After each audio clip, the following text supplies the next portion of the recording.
Cablebús, línea 3, Los Pinos Constituyentes, Vasco de Quiroga. La combi, el micro o el RTP por lo regular siempre va atiborrado de gente y luego va haciendo paradas bien bruscas.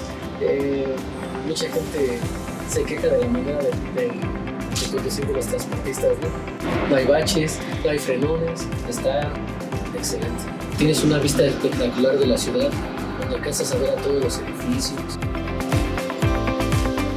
Medio de transporte sustentable. Extensión de 5.42 kilómetros. Me parece muy práctico, un servicio muy práctico porque economiza las distancias, el tiempo.